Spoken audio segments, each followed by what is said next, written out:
retrouve à présent Axel May pour la revue de presse internationale. Rebonjour Axel. Rebonjour. Et la presse anglo-saxonne revient encore largement ce matin sur l'attentat du pont de Westminster. On va regarder la une du Guardian avec la photo que vous allez voir dans un instant de 3 des 4 victimes du terroriste chauffard. Après les questions sur la personnalité du tueur, c'est place aux hommages. Des hommages qu'on retrouve aussi dans le Daily Star. On va voir là aussi dans un instant le policier qui a été poignardé devant le Parlement, à gauche ou à droite de votre écran, ça dépend comment vous regardez. Un touriste américain au milieu et puis une maman de 2 enfants, 3 des 4 victimes puisqu'une personne de 75 ans est morte hier soir, a succombé à ses blessures hier. Et cérémonie de recueillement aussi hier soir à Londres. Avec ces photos publiées dans le Wall Street Journal, des photos chargées d'émotions où l'on voit les Londoniens qui se recueillent non loin du pont de Westminster avec des bougies aussi qui ont été allumées en hommage aux victimes. Et puis pour terminer, un dessin, une caricature qui est parue, elle, dans The Times. Le titre de cette caricature, c'est une courte histoire des armes qui tuent, où l'on voit que ça a commencé avec le tromblon jusqu'aux armes automatiques et qu'aujourd'hui, en 2017, on utilise des voitures pour tuer les passants.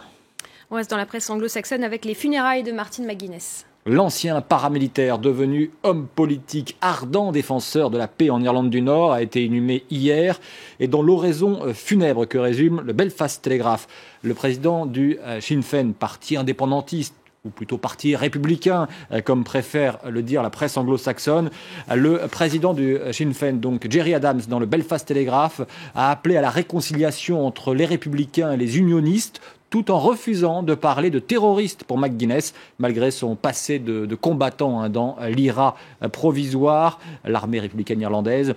Dans The Irish Times, 3 photos de la cérémonie dans la ville de Derry. C'est l'une des principales villes, Londonderry, d'Irlande du Nord, avec le cercueil de McGuinness enveloppé dans un drapeau irlandais et évidemment pas dans un drapeau britannique. Voilà, ces photos parues dans le Irish Times après la cérémonie d'enterrement de Martin McGuinness. Et en Ukraine, à présent, la mort d'un ancien parlementaire russe fait polémique. Denis Voronenkov a été abattu par balle hier alors qu'il quittait son hôtel. Son assassin a été tué par le garde du corps qui l'accompagnait, garde du corps qui a lui-même été blessé. Et pour le Kiev Post, cet assassinat dans le centre de Kiev interroge sur la sécurité des opposants au Kremlin qui se sont réfugiés en Ukraine. C'était le cas de Denis Voronenkov depuis le mois d'octobre dernier. Le Kiev Post parle d'un assassinat d'État. Son de cloche un peu différent dans le Moscow Times qui se demande pourquoi Denis Voronenkov a été tué.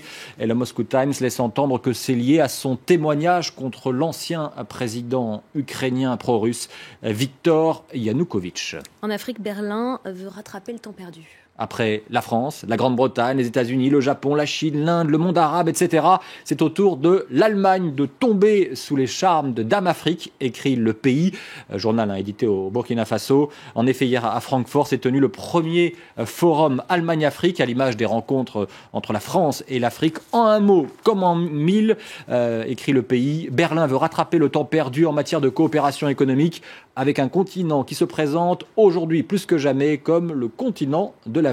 Fin de citation. Et pour terminer, Axel, dans la revue de presse française, vous nous faisiez découvrir un pilote de moto français.